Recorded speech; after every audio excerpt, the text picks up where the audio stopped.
Hi, my name is Donna, and I just wanted to share this journey with you. I just made a decision for self improvement, and I've been struggling with it for a while. I'm actually sitting in the parking lot of the YMCA in which I joined, a couple months ago. I've been in here one time, walked the track, that was it.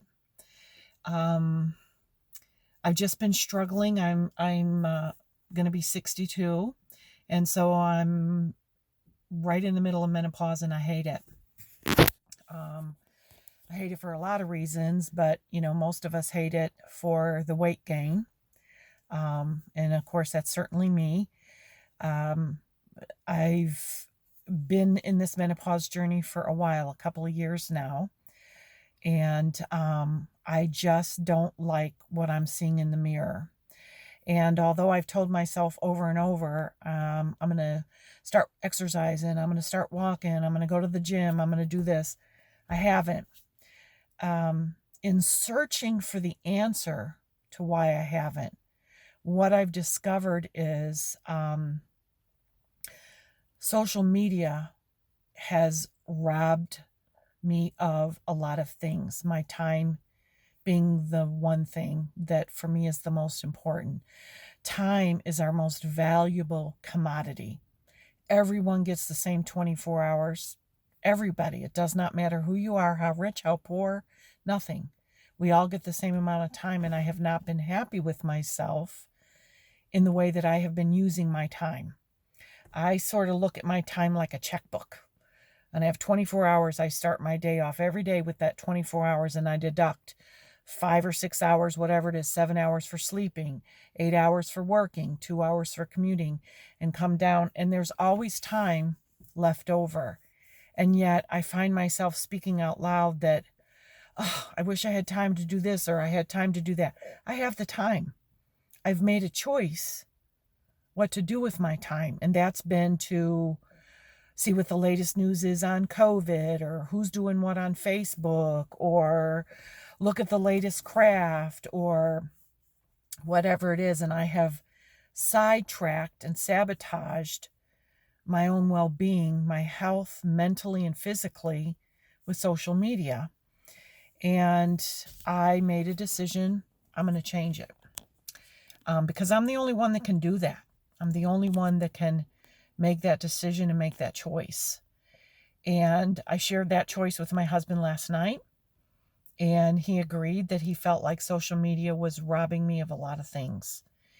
So I went on Facebook and I just put, I'm detoxing myself from being on here.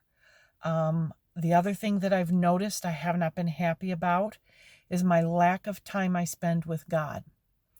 I've replaced that time, and I've listened to Stephen Furtick say this 100 times. Do you get up and go to Facebook before you go to God? Are you replacing Facebook with God time? And I didn't want to admit it, but I have been.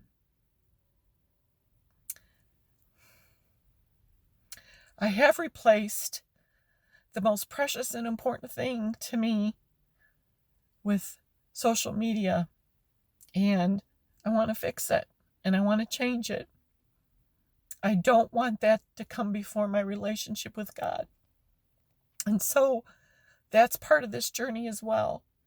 I want to get back to praying every day and reading my Bible every day. I haven't been to church since COVID hit. I've used COVID as a reason not to go to church, but it hasn't stopped me from going to Hobby Lobby. It hasn't stopped me from going to Home Goods. It hasn't stopped me from going out and getting something to eat. And I want to fix all that, and I'm going to change it. But I wanted to document this journey for myself, and maybe at the end of it, if I feel like it's something that can help someone else, I want to share it. And that's why I'm talking like I'm talking to you.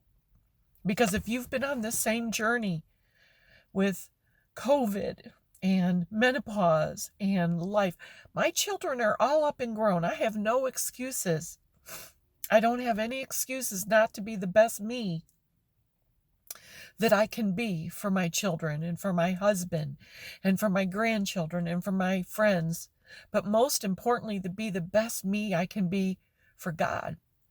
Because as you get to this age, and I always thought it was old people. No offense, but I always thought it was older people. I'm old. I'm not 25, 35, 45 anymore. I'm in that category. I'm going to be retiring from working in a couple of years. I'm in that category that I've put other people. Well, once you get older, you start really reflecting on your life and how important it is to be in line with God. Well, here I am. I don't think it's a bad thing. I wish I had done it earlier. My life has been filled with spending time with God and reading my Bible and Bible study and my praying with my friends. And little by little, I've allowed the enemy to pull me away from that, to distract me from the things that are important, to distract me from writing a "I'm thinking of you" note to my friend, or a sympathy note to one of my friends I found out whose father just passed away, or to doing something up in my craft room. I'm very blessed. I have a room where I can go do crafts. I call it my happy place. Whoops, sorry, I dropped my phone. But I'm very fortunate that I have that place to do that. And I don't go up there. I go up there when my friends come over to craft with me. So I've just allowed the enemy to get me in a sidetrack sabotage mode. And I'm tired of it. And I'm putting my foot down and I'm taking control back. And I think this year has been a year, not this year, we're in 2021 now. 2020 has been a year of feeling like we don't have control. Like we have to do what everyone else tells us. We have to do what's best for everyone else. I have to think of, I can't go out without a mask because it might affect someone else. And there's nothing wrong with that. But I am the only one in control of me.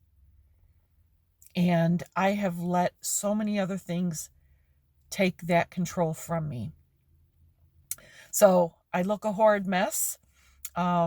This is a cold sore fever blister that's healing because my system has been so out of whack with lack of prayer and lack of quiet time and peaceful time, with lack of exercise, that there's just been little things like this happening, little aches and little pains. And I'm a pretty strong, healthy person, but 2020, I haven't been that person, and I don't like the reflection that I'm seeing in the mirror.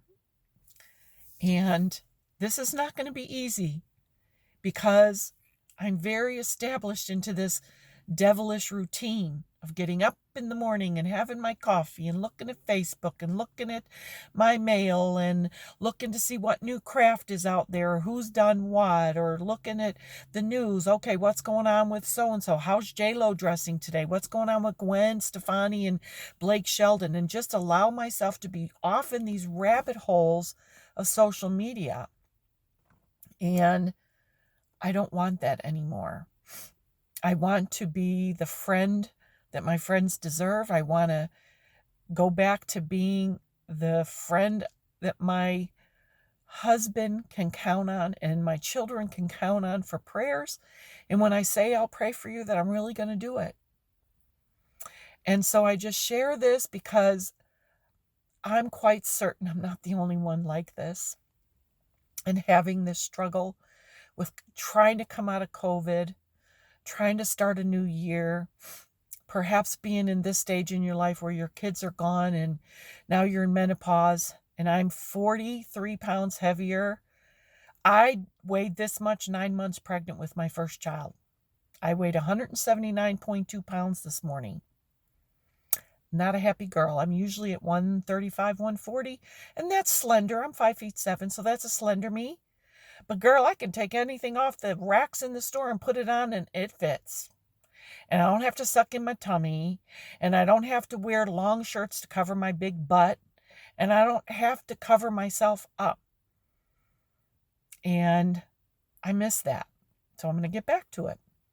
So I just am doing this. I'm going to go inside and just do a quick little thing with the girls inside to hold myself accountable.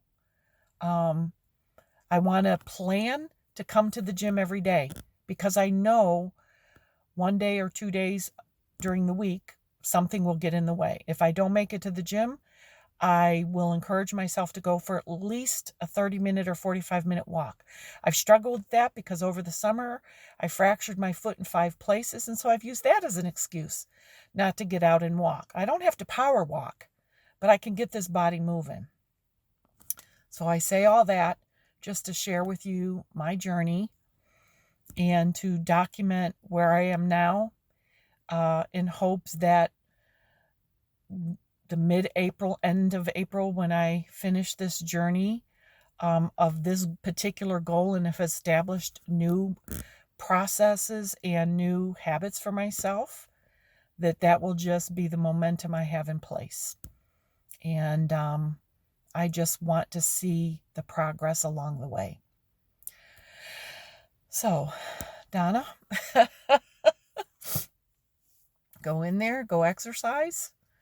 This is the first day to the new you, healthier you, mentally healthier you, and one that's not constantly saying to yourself, I should have gone out and walked. I should have not eaten that 3rd piece of chocolate or that 5th cookie. I'm done with it. I'm done. So go take care of yourself and let's get this journey going. And let's see 63 healthy.